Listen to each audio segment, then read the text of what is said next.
do I have to do something, Kara, for this, or it's just it's No, working? it's already working. Okay.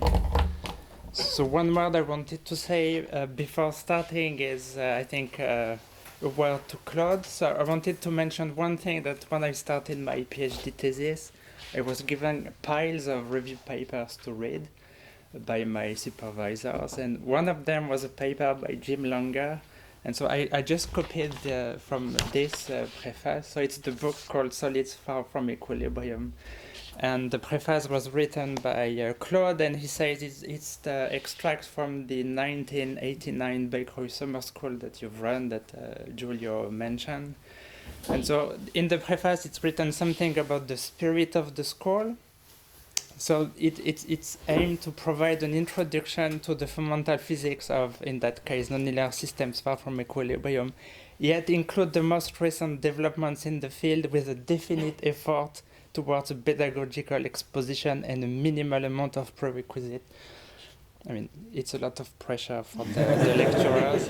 And the book was really impressive, and I learned a lot. And the teachers were Jim Langer and Nozier and Caroli and Pomo and Spohn and everyone. I mean, okay. No pressure. No pressure. So that was useful for students like me. So now we don't have books anymore, Giulio, fortunately. But we'll be there on YouTube. Ah, okay. Okay, so I will be giving lectures on the problem of the glass transition. So as Giulio mentioned, there were wonderful lectures given in 2012. So one of the great lecturers of this school in 2012 was Gilles Tarjus, sitting at the back. So I've read his notes, and they were really, really great and helpful for me, Gilles. Thank you. So the first lecture, it's a bit short, and it's really so it's a bit complicated, because one half of the room is really students and postdoc working hard on the glass transition problems. Everything that I'm going to say today will be totally trivial for them. And there is another part of the room who is not working on the glass problem at all, or only vaguely related things. So I'm talking to the second part of the room today, I think. And if the first part of the room, who is a total expert, can answer the question asked by the other part, then it will be very helpful for me. So today, really basic things, just to have the notations and vocabulary and definitions that will be useful for Francesco's lecture tonight about correlation functions and quantities that he will then, he won't need to introduce later today. So the first lecture is about the phenomenology and the main simple questions about the glass transition. So the title is Glass Transition.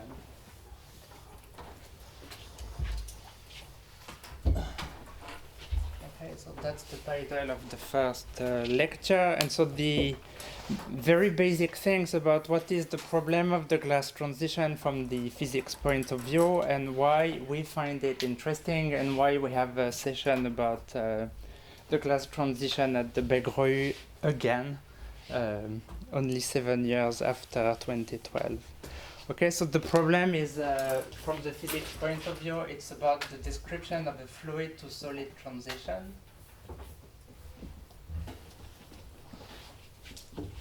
And so that's the main physical problem that we are interested in. So how do we understand and explain a transition between the fluid and an amorphous glassy state? So the typical picture that you have to draw in the first lecture is the picture where you show the temperature evolution of something. And that something could be the enthalpy or the volume of the material that you're considering, and you are going to describe the transition between the liquid and the glass in that thing. So that's figure one of all the lectures that you have of all the review papers, most review papers. And that's the description of the liquid. So you have the liquid state somewhere here. So you take a liquid at high temperature, you start to cool it, the volume is decreasing a little bit, and typically what happens normally is that this liquid, so I really don't, go Well, below you that can line. ask, I think that's the line. Okay. So So do you see the line and Correct. below? No, it's correct. They say it on the last row. They don't see the line. Yeah. Okay. So the temperature Tm would be the temperature where this guy would transform into a crystal. And that's the melting temperature. So that would be 0 degrees for water. So typically in all the lectures that you will hear, we won't talk about the crystal at all, even though some of you in the room are really experts about crystalline structures and how this may interact with the supercooled liquid and stuff like this. I'm not an expert in those things. I'm happy to learn and get questions, but typically we will discard the crystal because what we want to do really, and I'm going to try to use colors, is really study systems that don't crystallize easily and that go into that green state, which is essentially the continuation of the liquid, and the green state is the supercooled liquid.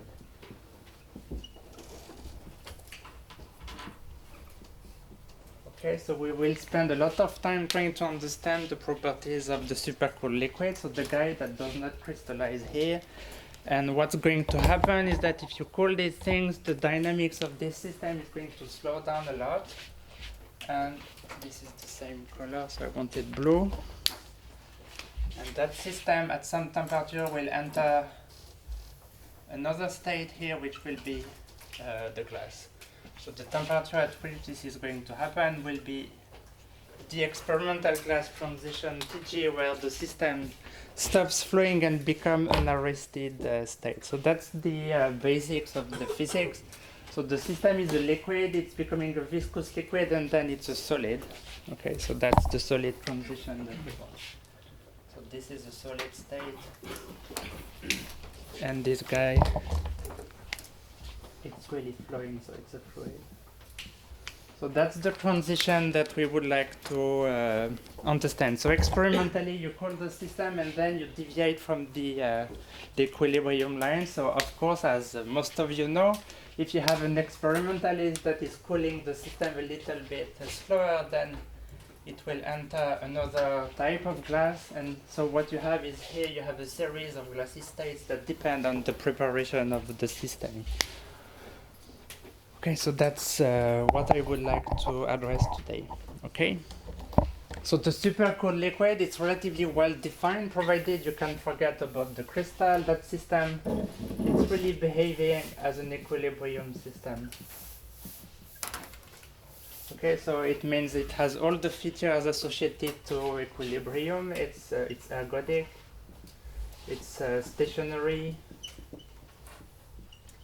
And it obeys all the rules of equilibrium statistical mechanics. For instance, it would satisfy the fluctuation dissipation theorem.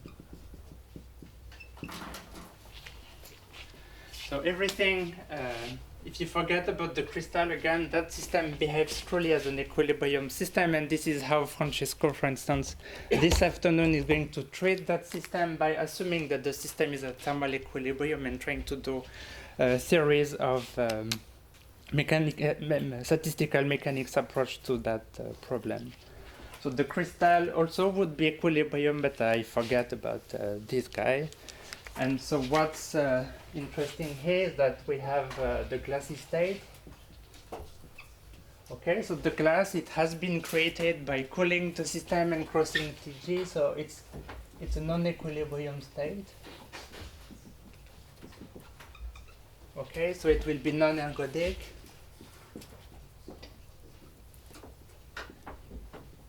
The fluctuation dissipation theorem typically will be not satisfied, and it will be typically also non-stationary.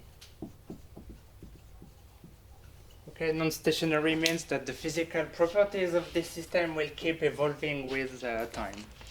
Okay, so you have many glassy states that I have tried to sketch here, which depend on how you enter the glass phase at low temperature, and of course you have only one equilibrium liquid, which is independent of how you prepare the system. So in the glass, of course, it means that the history of the system will matter a lot. So you will have to specify how you prepare that glass to describe its physical properties. And again, that will be part of the description that Francesco will be doing of this glassy state later in the week. Okay? So that's figure 1 of the glass transition thing. So typically what we do later is we ask the main questions that we would like to address from theory or simulations or experiments, and the questions are relatively, I mean, they are so general, those questions, that are a bit trivial. So what we would like to understand, and what I'm going to describe in a minute, is the specific properties of the supercooled liquid. So we would like to understand the physical properties. And the properties we would like to understand, so I will probably use this guy for supercooled liquid. Supercooled liquid. So that's the properties of the liquid and the approach to the glass transition. And I will describe in a minute what physical properties we are interested in. I told you that the glass state, it's a bit complicated. It's non-equilibrium, it doesn't flow, it's arrested, it's non-ergodic, and it will also have its specific sets of physical properties that differ from both the liquid and the crystalline states, and I will mention some of them. So we would like to understand these physical properties. And the main question is, of course, the nature of the transition between these two states.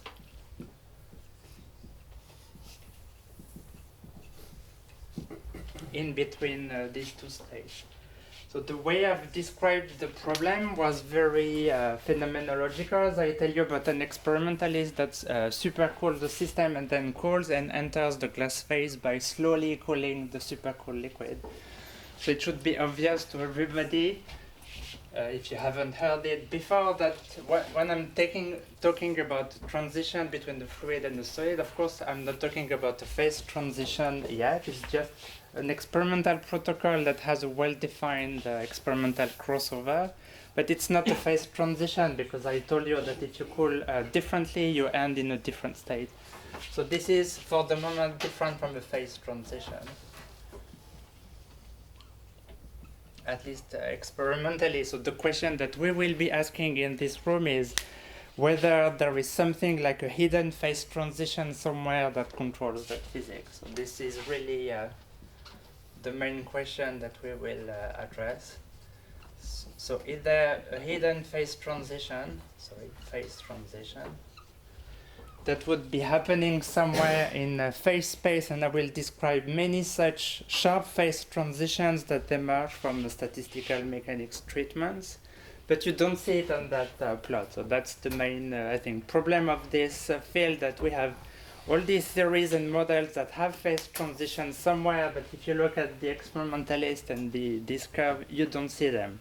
So you have to work hard in order to match what we will be saying from theories from what you see in an experiment, for instance. So is the transition happening somewhere hidden in the temperature axis that you cannot access?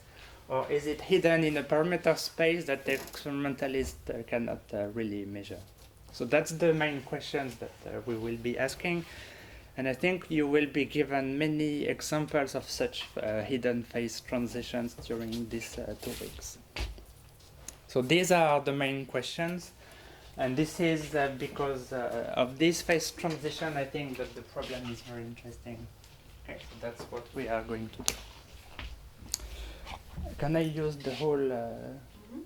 Wait, it's all... You do nothing and it's free. it follows me. Okay. Okay.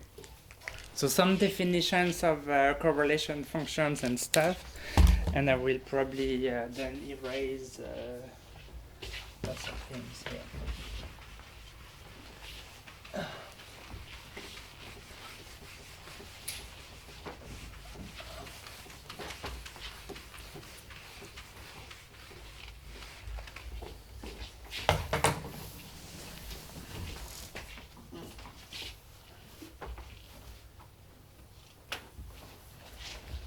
Okay. So we will be talking about the structure of the liquids and the gases, and introduce the quantities that will enter the theoretical treatments. So I'm almost there. Okay, so structure of liquids and gases.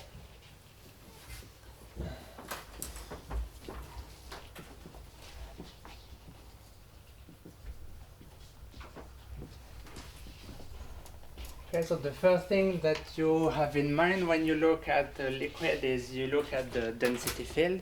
So in terms of the particle position. So for the liquid, you introduce the particle position, so the position of each particle from 1 to m. And from this you construct the density field like this, which is a sum of delta functions centered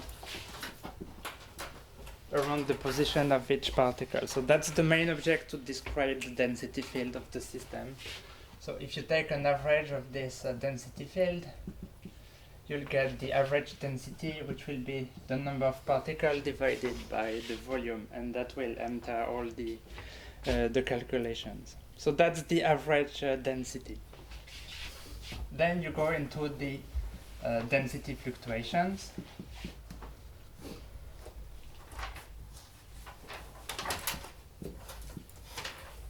And you introduce a field which would be the density minus its average. And so from the fluctuations, typically the first quantity you will want to compute is the 2-point density correlation function. The quantity that will be a 2-point density correlation function that will be delta rho at r, delta rho at r prime. And that would be quantifying the 2-point density fluctuations. Okay, so if you plug the expression of the microscopic density field into this, you'll have a double product. Typically in the liquid state theory, we decompose into 3 terms. So we'll go directly to the... So you have one term which is trivial, which is when the terms of the double sum are equal. Then you have a second term which is non-trivial that we like a lot. And that will enter a lot of the lectures that you will have tonight from Francesco, and which is introducing that function g of r and r prime, which is the pair correlation function. Okay? So if you take this expression, so that's the definition of this guy. So it's really just the sum when I is different from j of this delta function. R minus rj. And you have a bracket like this. Okay, so it means that rho 0 times d over.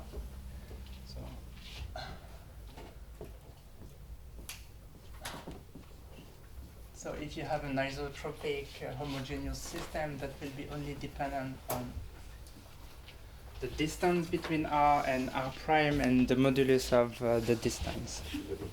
Wait. In the first term, it's rho 0 delta r minus r prime. Okay.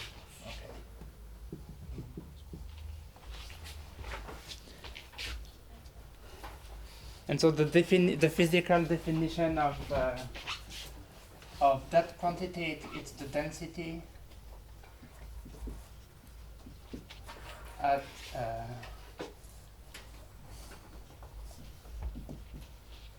position r, given that there is a particle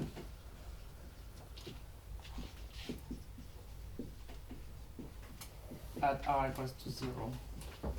It's the density field seen by one particle. Okay, so that's the definition of the pair correlation function.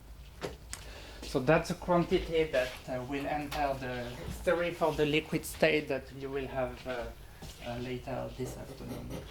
Okay, so a sketch of what this correlation function looks like for a liquid, a dense liquid.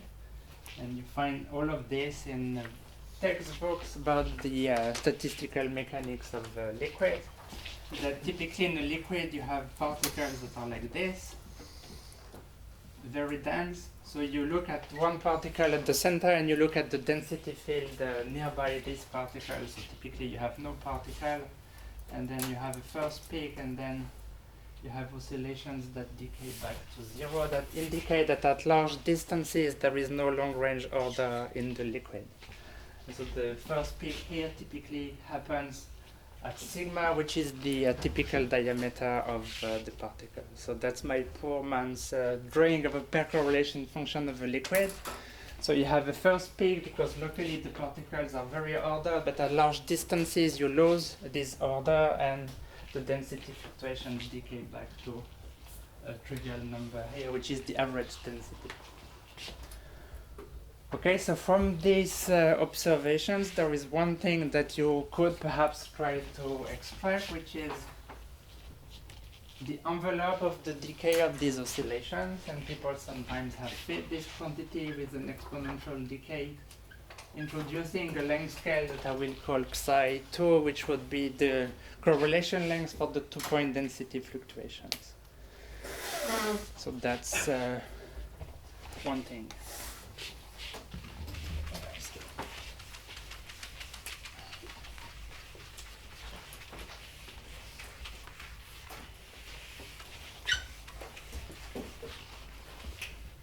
Okay, for convenience, I will also introduce the Fourier Transform of that field, which is the structure factor by going to the Fourier Domain. So that was the density fluctuation in the real space, so you can Fourier transform that guy, which will be the sum of exponential functions like this. And so the structure factor is 1 over n delta rho k delta rho minus k. So it's convenient because that's the quantity that would be measured in an experiment where you do some kind of scattering. Okay, so you could develop this delta function if you want. That would be some space I nj exponential I k scalar ri minus rj. So that would be the microscopic expression for the structure factor.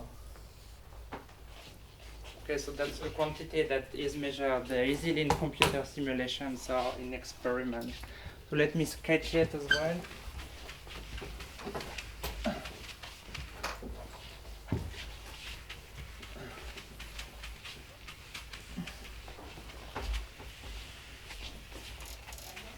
Okay, so if you go maybe through the calculations by yourself, you realize that this is directly related to the pair correlation function. So this is an integral over R.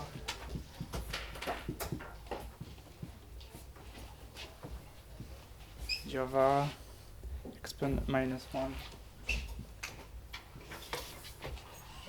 Okay, so it means the pair correlation function G over R and the structure factor, they contain the very same information but in different, either in real space or in the Fourier domain. So a sketch of what the structure factor looks like, and then I will come to the physics. So S of k. So again, if you take an isotropic liquid, it would have a finite limit at low k, and then it will also have oscillations like this.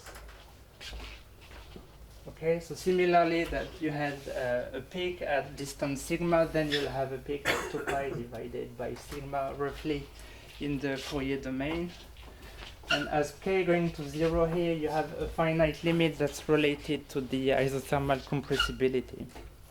So the limit of this guy is rho 0 kBt times chi of t, where chi of t is the isothermal compressibility of the fluid. Okay, so this is again, this peak here means that you have a strong short range order in the liquid that I've sketched in this diagram here. So the liquid, the particles are densely packed, which gives rise to that peak. but you don't have sharp peaks in the Fourier domain, so you don't have long-range order as well.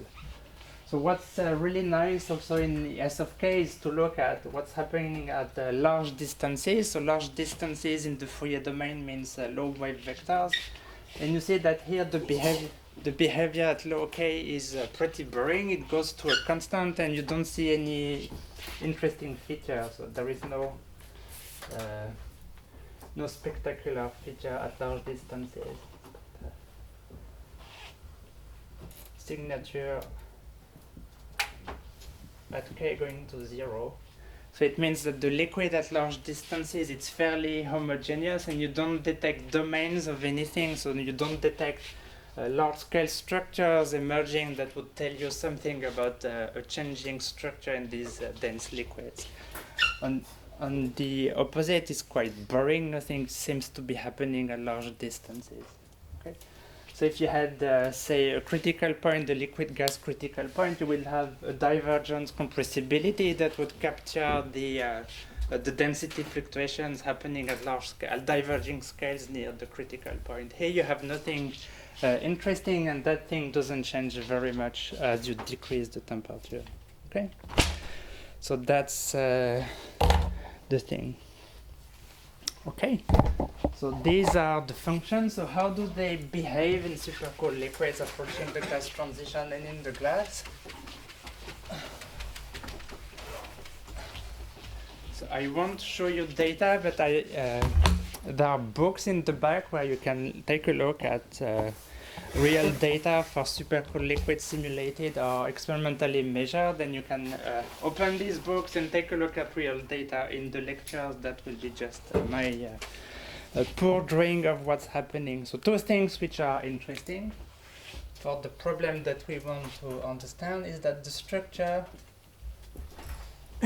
and by this I mean G of R and S of k of liquids and gases is very similar. Okay, so you have to believe me because I'm not showing you anything here now, but if you take a look at S of k for a liquid and S of k for a glass, you don't see by the eye something very striking happening. And this is perhaps the most intriguing things, because if you look into any kind of phase change in condensed matter, typically you have something sharp happening in the structure, the system orders, you have a crystal or you have nematic order for liquid crystals, or you have something that by the eye you can see, and then accompanying this striking change in the structure, you have a phase transition, and then you can just tell by the eye that you have two phases. And so the biggest mystery of all perhaps in that field is that by the eye, if I show you the liquid and the glass, and you can again find pictures in those books, you wouldn't be able to tell me which one is the liquid and which one is the glass. So you have this dramatic change in the properties. One guy is flowing, one guy is a solid, but by the eye you cannot tell which one is which. And so that's the question that I think is most interesting in that field. So this lack of change in the structure, at least in those two quantities, as the system makes the transition between the fluid and the solid. So more in detail perhaps is that if you look at the temperature dependence, okay, if you look at the temperature dependence of say G of R or S of k, as the system makes the transition towards Tg, so as you cool the system towards Tg, so you do see a little bit of change, but okay, so maybe I'll try it. So that would be the type of change that you would observe. So that would be like the temperature evolutions at two widely different temperatures in the liquid for S of k, and the pair correlation function maybe would be something like this. Be a bit sharper, maybe a little bit something here, and then maybe a little longer here. But that's the extent of the temperature evolution of these two quantities. So of course I'm exaggerating because I'm choosing to do the drawing, but the temperature dependence of these things, it's fairly weak. Okay, so for instance, if you want to get more quantitative and you say the weight of that thing, it's a delta k, so I correlate this to a correlation length, or I introduce that length called psi2, so I could say maybe it has a little bit of a temperature dependence, so I will extract this temperature dependence.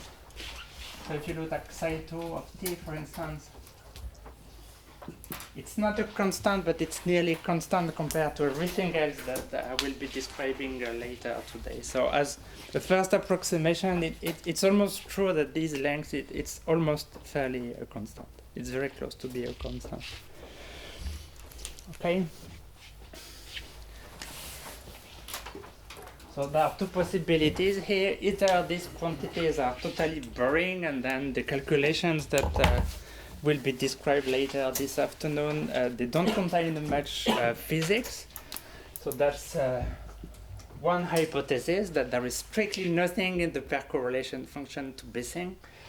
The other hypothesis is like this, is that maybe you have a theory that takes Jova of S of k as an input for the later calculations of more elaborate quantities. And so the theory would do this. It would take the pair correlation function, it would compute many different things, and you will be given examples later today. And what the theories will be doing is it will be amplifying these weak changes to produce the class transition. And again, you will be given many examples of this, where the only input of the theories at the end is really this very weak evolution of the pair correlation function. But nevertheless, that will be enough for the theory to predict the class transition. For this type of theories, then, this very weak evolution of the pair correlation function is enough to explain and quantify the dramatic changes in the phase change happening at the class transition. So this is the two possible views of this very weak evolution. Maybe it's true, it's nothing at all is in there, or maybe everything is in there, hidden somewhere, and you need some mechanism to amplify this weak evolution to give you this spectacular dynamics. So I think you'll get examples of these two views later.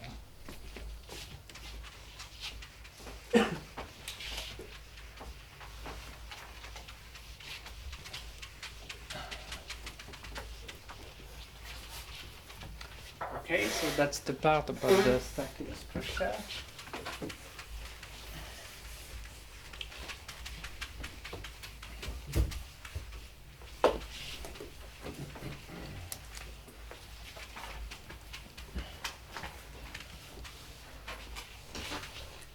Okay, so up to now nothing really dramatic happened. So what is changing a lot as you approach the glass transition are two things that I'm going to describe now.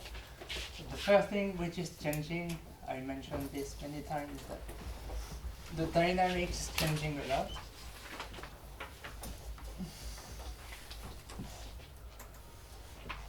Okay, and here we'll use this to both introduce the correlation functions that will be useful for everybody and describe their behavior as we approach the glass transition. So we started by describing the density fluctuation, so we could look at the so I change from K to Q, so I try to stick to K.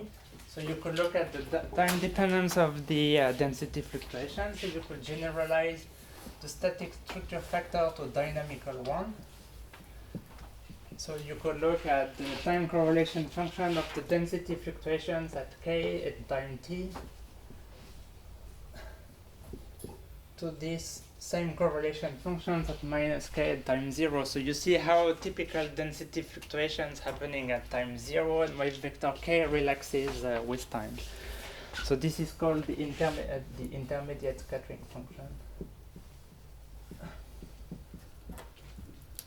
Scattering function. Okay, so you were given the expression of the density field. So this is the sum over ij of this exponential I QR. Maybe I'm going to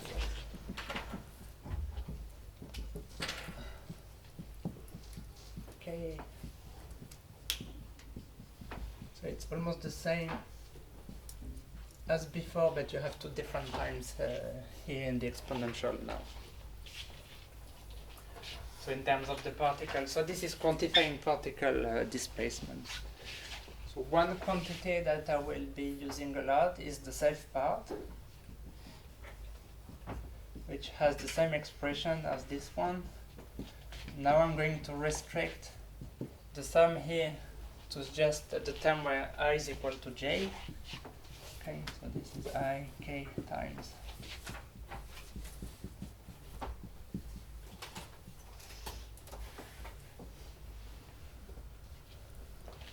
Okay, so it's almost the same thing, but now we have the same index in the particle positions at time t and at time 0. And then it means this one has a physically, it's easy to interpret physically. So this is the typical displacement of a tagged particle in the liquid. And you compare these displacements to a given wave vector. So it means that if the displacement is very small as compared to k, this function will be almost 1, and you'll have 1 for the correlation function. And by contrast, when the displacement is much larger than 2 pi divided by k, you have many cosines that interfere, and this function will be 0. So that function goes from 1 to 0 when the particle displacement goes larger than 2 pi divided by k. So it's an easy function to understand.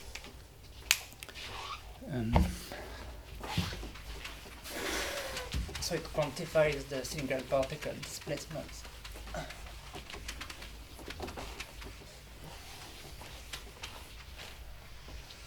Okay, and then a quantity that I think Francesco is going to use a lot is that if you look at the k going to 0 limit of this function, you'll have 1 plus ik, the displacement, plus k squared times the displacement square, and that will be dominating the low k behavior. And the displacement square will be something like this, rit minus ri0 squared average 1 over n, sum over all the particles, and this guy will be called perhaps delta later, or delta squared, and that's the mean squared displacement.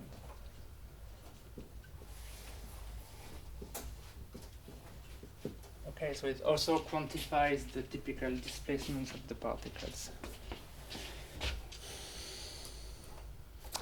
Okay, so we'll sketch the behavior of those things.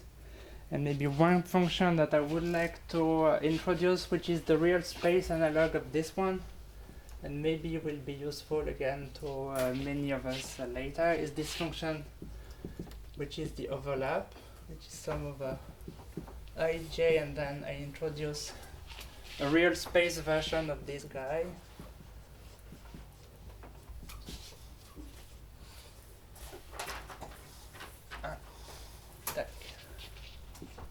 And I could similarly introduce the self part of the overlap, which would be restricting to I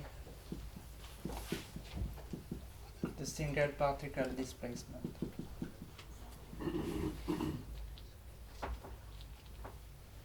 Okay. So this guy is a theta function, so it's a Heaviside function, which is 1 or 0 depending on the sign of the argument. So this guy is really the equivalent when 2 pi divided by k is replaced by a length scale a. So it's really quantifying the relaxation of density fluctuations of a length scale a instead of a wave vector k, but they have the very same physical content. Okay, and the overlap will come back later in terms of maybe the theoretical analysis of the class transition. So I wanted to have the word at least and the definitions introduced early on.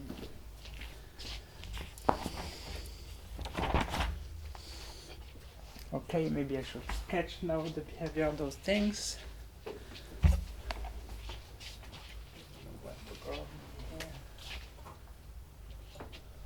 Okay, so again, a sketch of the behavior of these quantities. So for instance, f, s,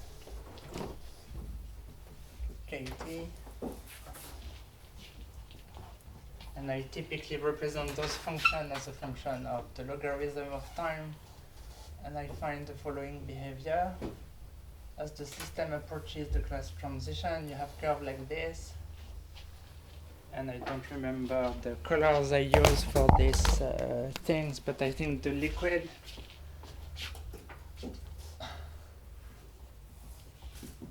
was in black, so it has a simple exponential decay. So that would be the supercooled liquid,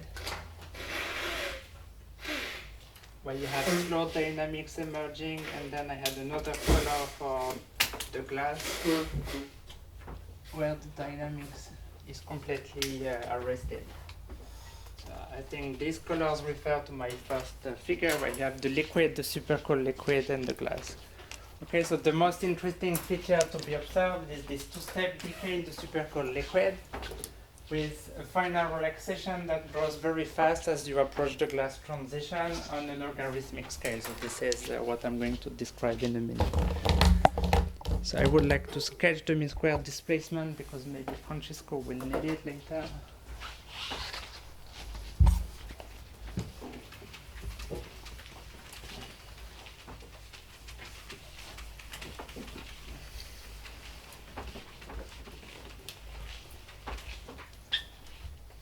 Okay, so the mean square displacement.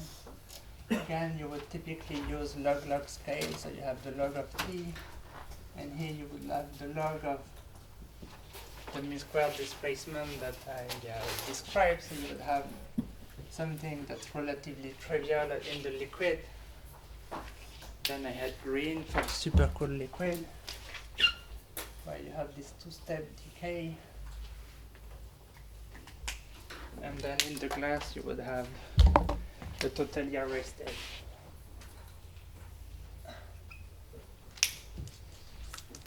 Okay, so that's supposed to be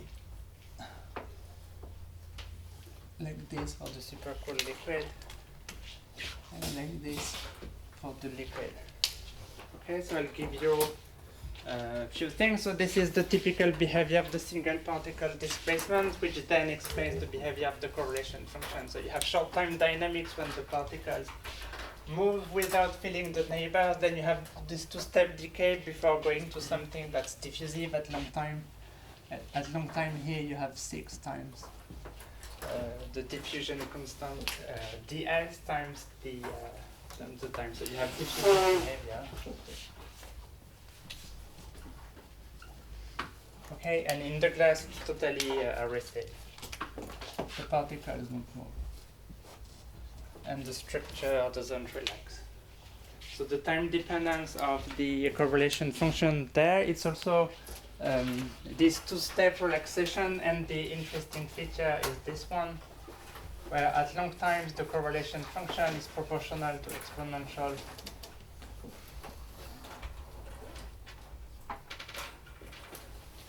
to something which is called a stretch exponential behavior. Wow.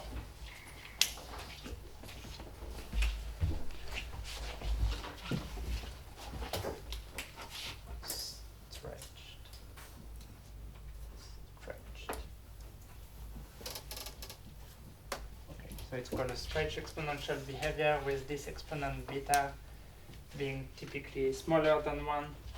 And in some liquids, it's also a temperature dependent exponent that's smaller than 1. So that's the typical behavior. Okay, so what's interesting then is this regime in between the liquid and the arrested system, where you have a very slow dynamic, so it takes a lot of time for the particles to relax and become diffusive, for the density fluctuations to decorrelate. And these are the typical shape of these functions that, of course, any theory would like to address and explain and understand. So I say the dynamics is changing a lot, so you can see it on my sketches. Yes? In the arrested case, it's still diverging, so diffusively, or does it go to a constant in transmission?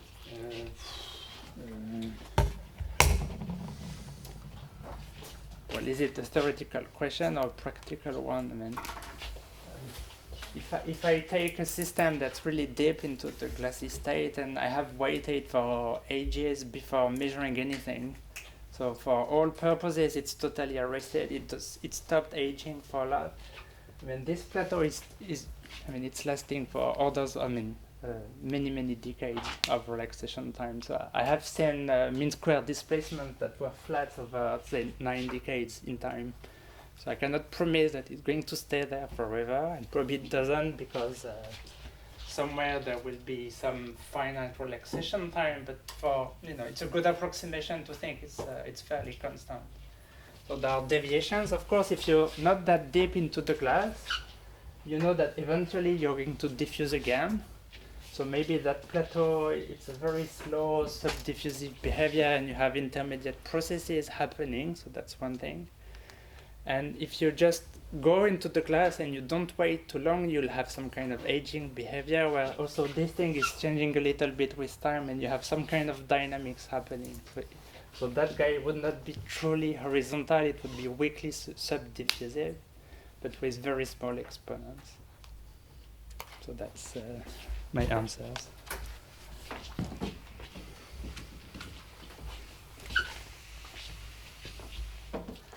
Okay.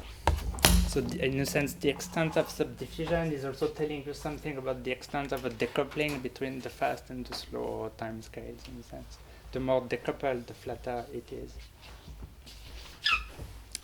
Okay, so dynamics is changing a lot. So what about the main thing, which is the temperature evolution of this diffusion constant that grows by orders of magnitude, that decreases by orders of magnitude, and the temperature dependence of the relaxation time that controls the correlation time of these things. So this is the quantity that I'm going to again sketch. And this is where things are really getting interesting. So the way we typically represent those functions is by showing the logarithm of the relaxation time tau alpha. And I should maybe have a larger axis, but I will see. So if we start from the liquid, which was, I think, black. Okay, so typically in the liquid, what you have is you have an evolution that follows log tau alpha is proportional to 1 over t. So it's looking like an Arrhenius behavior in the liquid, and that's why I draw this line. But that only goes down to some temperature that I will call T0 for onset.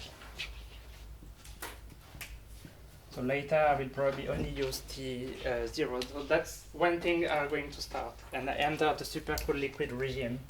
And typically what I have here is a strongly non-Arrhenius behavior. Okay, so what I really like to do is use units where I rescale the relaxation time by the value it has at the onset temperature, so that this is really 1 here in this rescale unit. So I will call T0 the relaxation time at the onset.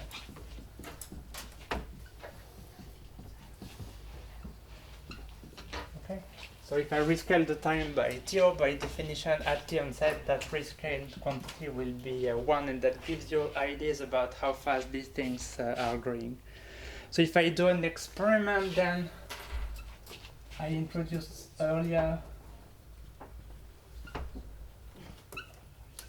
this temperature scale, which was the experimental glass transition. So typically the order of magnitude of the growth of this quantity here, it's about 10 to the 12. So it means the relaxation time is changing by about 12 orders of magnitude between the onset of slow dynamics and the experimental glass transition, below which here experiments are really taking too long to be done.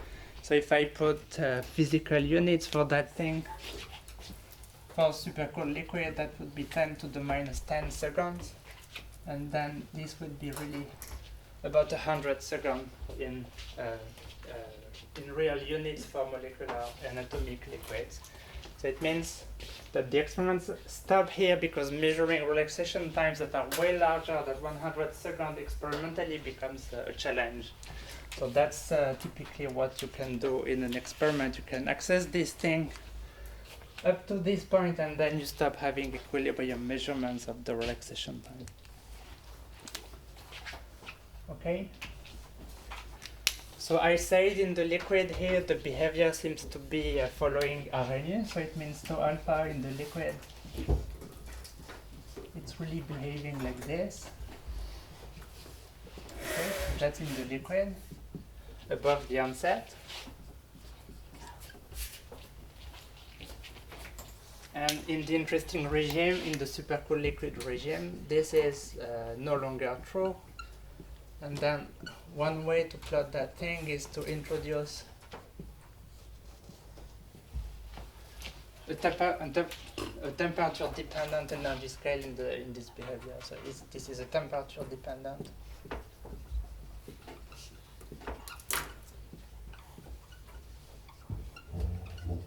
Okay, and so people call this a super Arrhenius behavior. So it's diverging faster than the Arrhenius law. And this is one key features of supercooled liquids that we'd like to address. Okay. So one more thing about maybe experimental work and numerical work.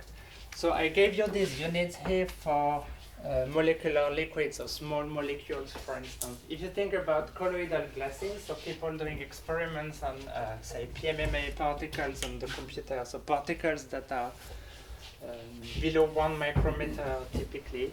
So this time scale for colloidal people would be something like 1 millisecond. Okay, so but the duration of a typical experiment of someone, even very patient, doing experiments on colloid, it will be still 10 to the 2 seconds or 100 seconds. So it means that if you do experiments on colloids, you'll typically stop here. Okay, so that's typically the type of growth of the relaxation time that you will be able to access, because at 10 to the 5, in these reduced units to alpha divided by 0, then for someone doing colloids, this is already 100 seconds. So this is the dynamical range that someone doing colloidal experiment will be able to cover. Okay, so that's the experimental world of colloidal glasses. So it means the amplitude of the growth of the relaxation time you can access in the colloidal experiment is much reduced. So you're lacking something like 7 orders of magnitude of the physics of the glass transition as compared to molecular liquids. So if you do computer simulations,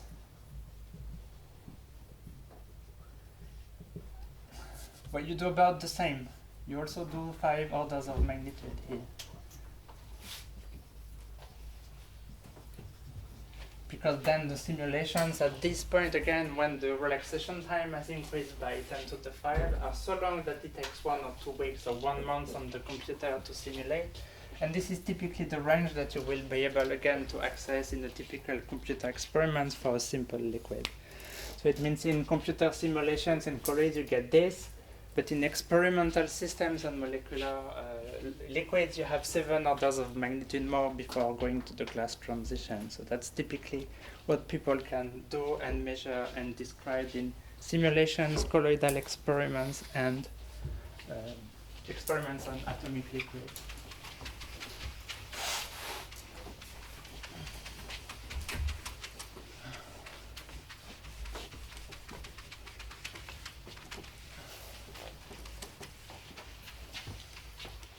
I'm trying to remember how many decades people doing experiments on granular glasses can access for the growth of the relaxation time.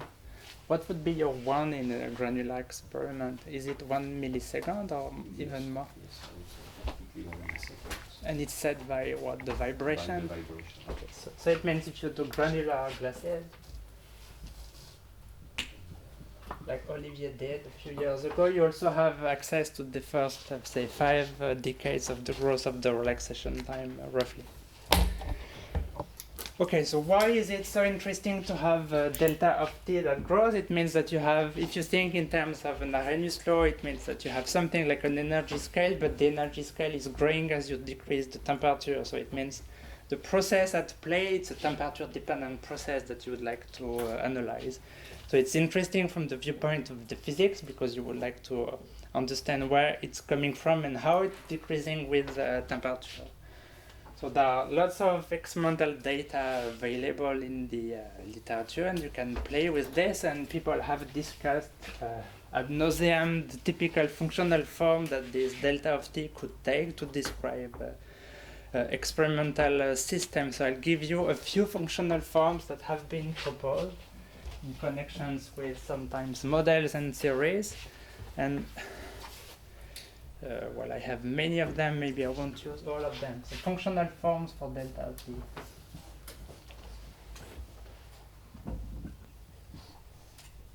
Okay, so one that probably will be coming back in mean field theory is the possibility that this delta of T, it's singular and will be diverging at some temperature that I shouldn't call T0.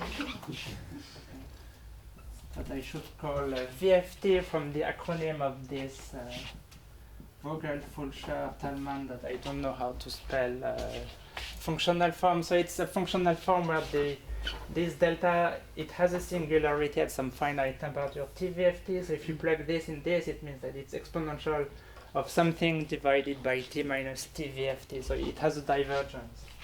Okay, so it is a singular form that will be coming back heavily in the context of the mean field series of the glass transition. But okay. Another functional form that I'm using a lot for empirical purposes because it's really efficient and easy to fit any kind of data that you have is when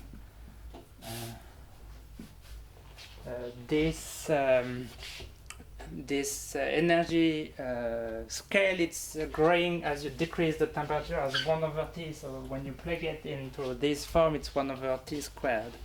Okay, it's sometimes called the parabolic law with a few more parameters, and it had another name which was the Bessler law. So what's nice, I think, about this one from the empirical point of view is that it's non-singular. So typically when you measure data, they are not singular because you can measure them. And then these functional forms are very efficient at describing your data at least. And you don't introduce any kind of singularity by hand by fitting your functions like this. And there are many, many functional forms. I'll just write down a few of them that I've used also in some of the papers when you need to describe the functional form of your things. So there is one that's very popular these days is when delta it's an exponential itself. Okay, so you have a double Arrhenius, you plug an Arrhenius form into the Arrhenius form, so you have a double exponential like this. And it comes from a group of people near one guy called Mauro. I mean, we don't care too much about who does what, but it's very efficient again at describing the data, and then the list is really infinite. Any kind of function that depends on the temperature, I think, is going to fit the data pretty well. So that's the thing. Okay, so many functions.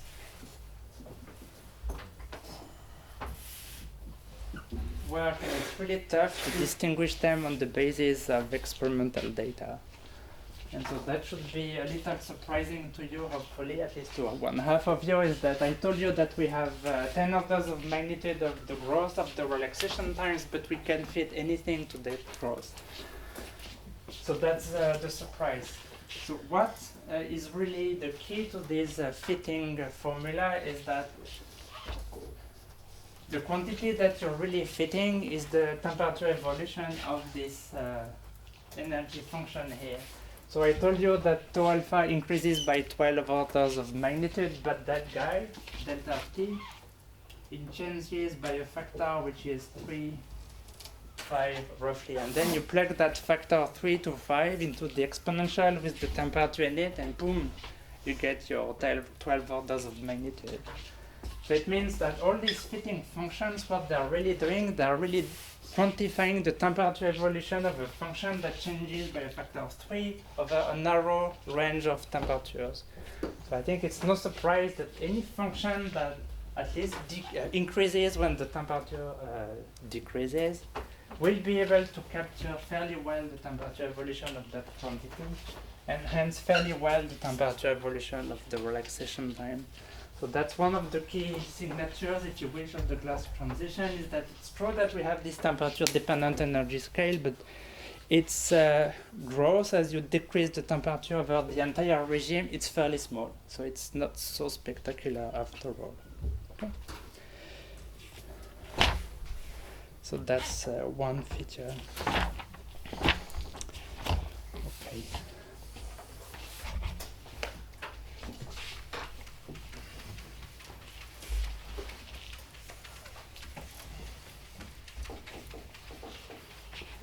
So I finish at 10 sharp, or I finish like 5 minutes in advance. If you're done, you can finish it 5 minutes in advance. If you will. Your time is until 10. Okay. Thank you. I'm just trying to organize which bit I'm going to skip. So I have a few bits that I'm going to skip just to go to one topic that's I like very much these days, which is entropy changes a lot. So, okay.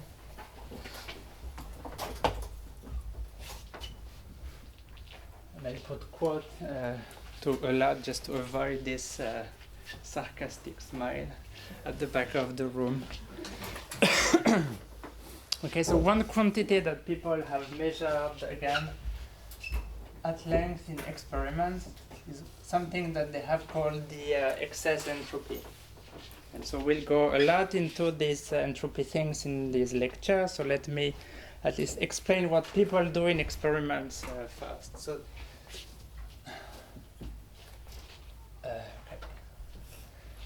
so they call this excess entropy, and they define it as the entropy of the liquid or the supercooled liquid, so the total entropy of the system, and they subtract from it the entropy of the crystal state at the same temperature. Okay. So that's the definition of the excess entropy. So that's the difference between the entropy in the liquid and the entropy of the crystal. Very quickly, I won't use this word, excess entropy, but I will use the commonly used name configurational entropy.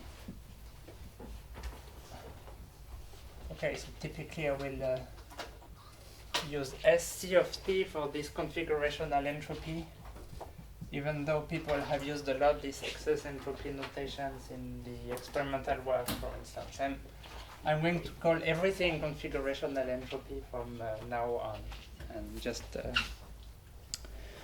to avoid the confusion. So how do you measure entropy in an experiment? So experimentally what people do is they measure the specific heat at constant pressure, for instance,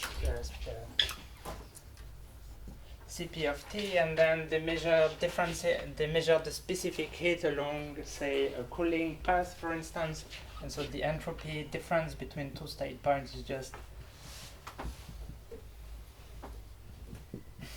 the temperature integration of Cp divided by T, and then you get the entropy difference between one reference point and the temperature at which you're measuring. So this is how people do entropy measurements in experiments. They do calorimetry, they measure the specific heat, they measure the temperature dependence of the specific heat, and they do complicated thermal histories to go at equilibrium along some path to try and understand the entropy difference between the liquid and the crystal. And I have papers, I think, over there explaining this experimental measurements. So that's how people have been measuring the properties of the entropy in supercooled liquids for decades. Okay. And the physical idea behind all these entropy measurements is that the entropy, as you all know, it's related to the log of the number of configurations accessible to the system. Okay, so that's the general definition of the. I thought it was a sarcastic smile, but no, it's just a smile. Okay, so this is the log of the number of configuration. And the idea, when you subtract the entropy of a crystal to the entropy of the liquid, it's to subtract the number of configuration associated to one typical frozen state. So in the crystal, you have particles that are periodically aligned, and then they do vibration. So they explore different configurations near one state. And so the idea when you do this subtraction is really to extract the number of microscopic configuration associated to vibrations near one state. So the idea of the configurational entropy is to look at the number of distinct frozen states in the liquid, or amorphous configurations, if you want. So you subtract all the vibrations near one state, so you're left with the total number of distinct frozen states. And this is the physical idea behind measurements of this excess entropy or configurational entropy. And one key date in these histories of these entropy measurements is a paper that I think I have printed, I hope I have printed, that will be in the back later, by Kurtzman, who gathered essentially what was available at the date of excess entropy measurements for different supercooled liquids. And this is the representation that Kurtzman used. So I don't know how I transform this notations. So Kurtzman, to compare different liquids, tried to normalize different liquids by renormalizing by some temperature scale, which for him was the melting temperature.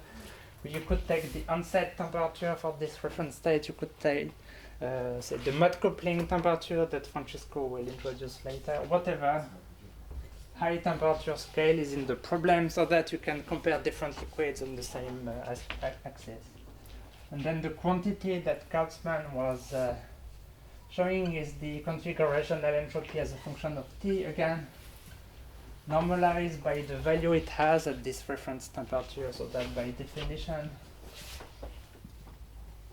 all the liquids, they have to cross this 1, again, plot here.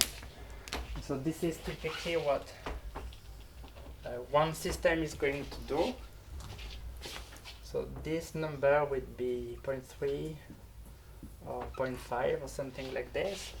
And this temperature will be Tg divided by T reference. This is where you can do equilibrium measurements, and then the system is entering the glass. So I had used colors before, so I should stick to it. So that's the supercooled liquid.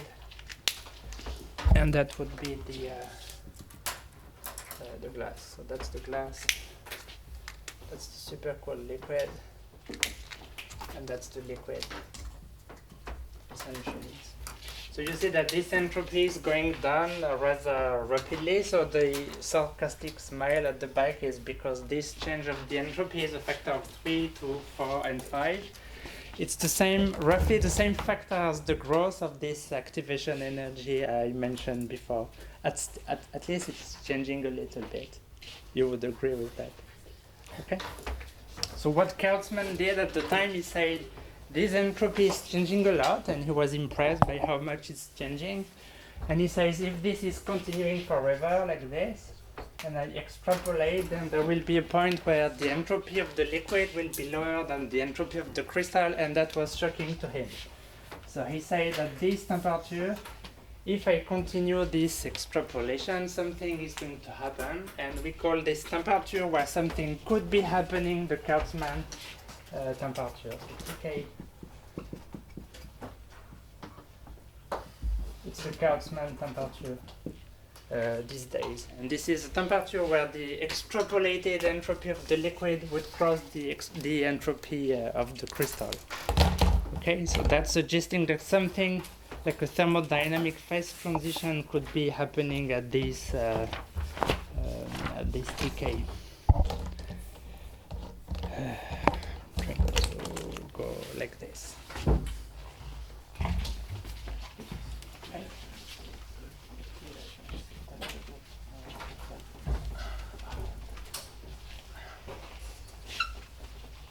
So at the time, now we call this the Kurtzman paradox sometimes. So that's the idea that something could be happening at TK. So at TK, so if you have the idea that the configuration and entropy is related to the number of distinct frozen states, it means that you are left with a sub-extensive number of glassy states here.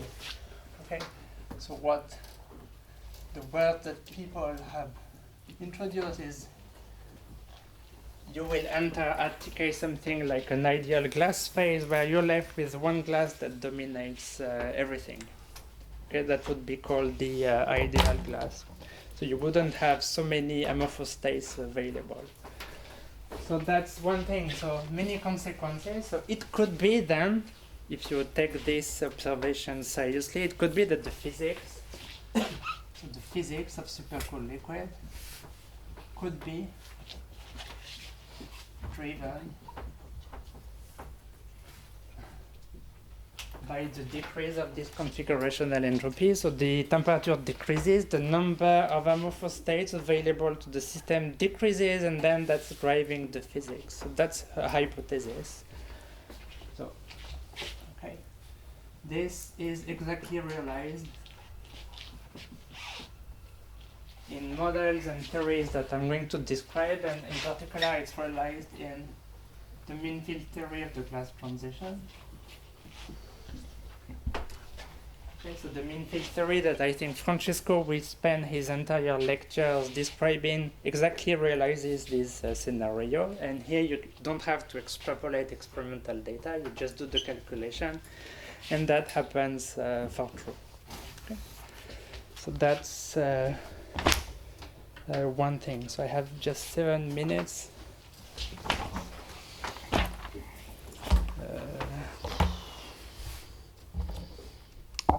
What can I do?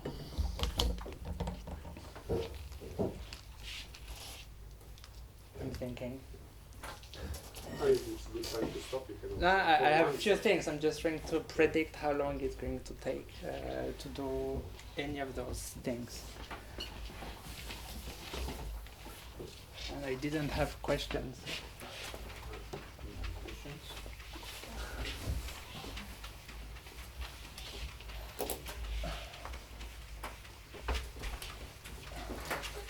Okay, maybe one question, Ludovic. Sure. You told us that in the glass state things were not steady, and when you showed us the dynamics, there was nothing depending on the waiting time. Yes, but I only showed you. Well, I didn't show much, but I sketched the growth of the relaxation time as you decrease the temperature. And I say I stop at TG because beyond TG it's No, going to be too difficult to do I was measurements. thinking of the dynamic low structure factor and the MSD, where in principle things would have depended on the waiting time. Yeah, so what I'm trying to answer is all the sketches that I've done for MSD or time correlation functions or relaxation times were sketches done for the supercooled liquid, for which I know I can wait long enough to thermalize the system. Anything has reached steady state, and things are still moving fast enough that I can measure everything that's happening. I can measure the relaxation time, the diffusion constant, the MSD, everything. So all these plus, by definition, the equilibrium, stationary, steady state. Now I could do different kinds of experiments. I could say go at TG directly and not wait long enough before doing the measurements. Or I could even do this below TG, where even if I waited long enough, I would never reach equilibrium. And then it's true I didn't sketch anything for this. I had this plan, but it's probably going to be skipped. And of course, you have interesting dynamics happening in the glassy regime below TG, provided you do well-defined protocols and stuff. And that's the aging you're mentioning. I'm talking equilibrium supercooled liquids for now.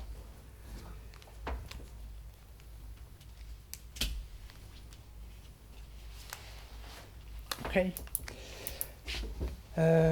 So there are two things that I would like to do very quickly that were simple models because they are historically important and they capture two ideas that will come back, I think, heavily later.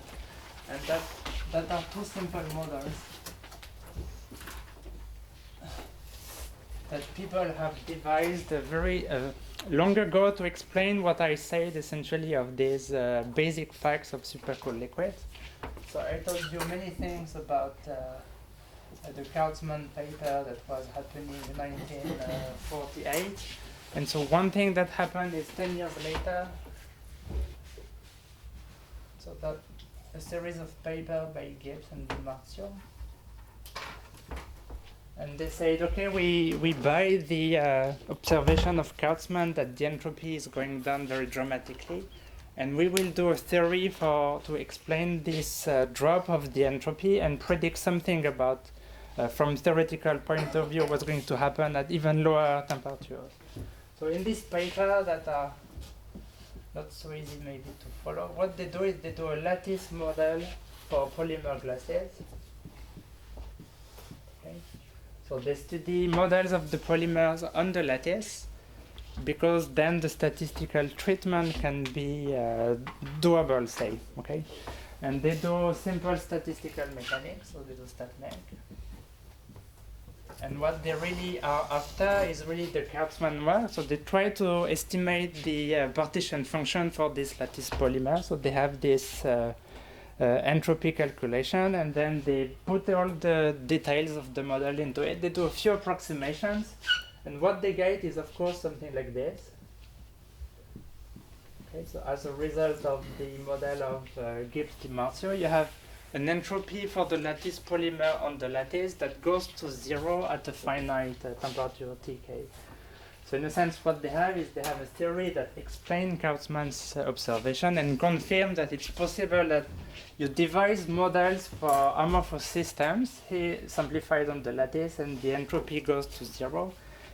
And in a sense, it's a realization of the extrapolation of Kurtzman in the model of Gibbs and Di Marzio.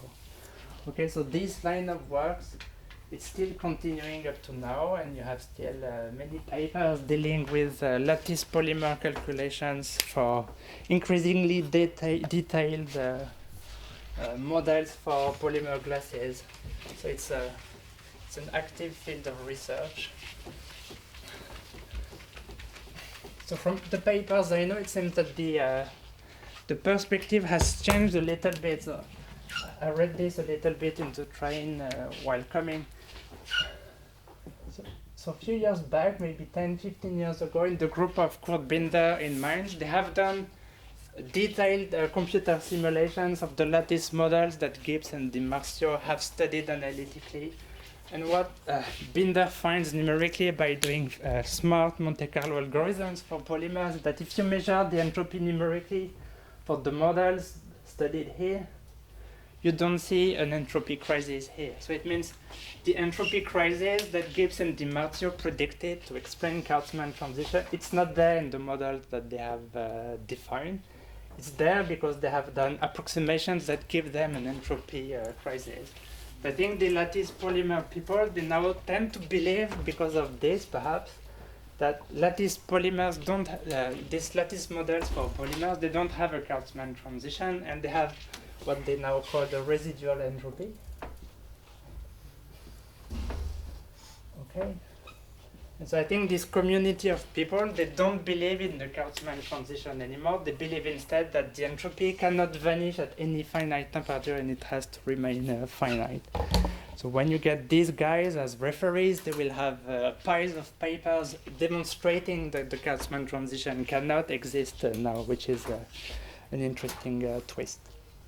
I had two models, but I just did one, and I have to finish, so I'll do the simple models at the beginning of the next lecture to have maybe one question before closing. Thank you.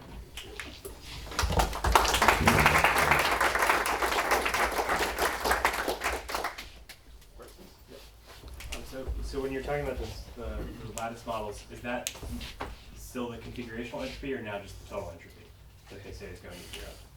Well, I think they compute in the models, they compute the total entropy, and the reason is they really consider lattice models where, so I told you, imagine that you have a frozen configuration of a liquid, and I said the idea of subtracting the entropy of the crystal is because you can have thermal vibrations near this frozen configuration. If you think of a lattice model, you don't have these vibrations because the bays are on the lattice and they cannot do small vibrations, they just flip to another configuration or not. So the total entropy in that case is the excess entropy. So you've told us that the crystal entropy is sort of like a proxy for the entropy of these around the vibrational entropy around the minimum of glasses. it seems like there might be small differences between them. I know your argument in this will work, but what does the theory tell us about the differences? Well, so first of all, I introduced, maybe I shouldn't have done this. For a long time, the only excess entropy available to experiments were crystalline, the entropy of the crystal, which was a proxy for the entropy of the glassy states, if you wish. So I think nowadays people know how to not use the entropy of the crystal and define something like the entropy of the amorphous states themselves and their vibrations. And they have to invent more complex thermal histories to go along loops where they can really do specific heat measurements at equilibrium. But there is one group in Japan that we really like. They provide us with super data where they don't assume that the entropy of the vibrations is given by any crystalline structure. They really measure carefully what they call the glass entropy, and they extrapolate to T, and they do careful measurements. So this, even in experiments, you can avoid this approximation and work with a slightly better definition of the configurational entropy. Other questions? Can I ask a really naive question? When you go from the supercooled liquid to the glass, it obviously depends on the preparation. When you go back the other direction, do you go all the way to the melt temperature and then go to the liquid state, or can you enter the supercooled liquid state from the glass? So I think if you say I prepare the glass by slowly cooling the system to the glass, and you heat the system with the same cooling rate, essentially you will trace back the same thing. So you have the glass, and then you'll go back to equilibrium quickly. Hopefully by the end of the 2 weeks, I'll show you examples where when you heat the glass, you stay on the glass for very, very long times before going to the liquid. So of course, if you go fast enough and you have non-equilibrium processes, you can maintain the glass for a little bit in the high temperature and study how the glass transforms. So I hope I will have examples of this. But in the first approximation, if you cool very slowly and heat very slowly, you have just a little bit of hysteresis, but it's, well, people have measured this in detail, but it's not super spectacular. Other questions?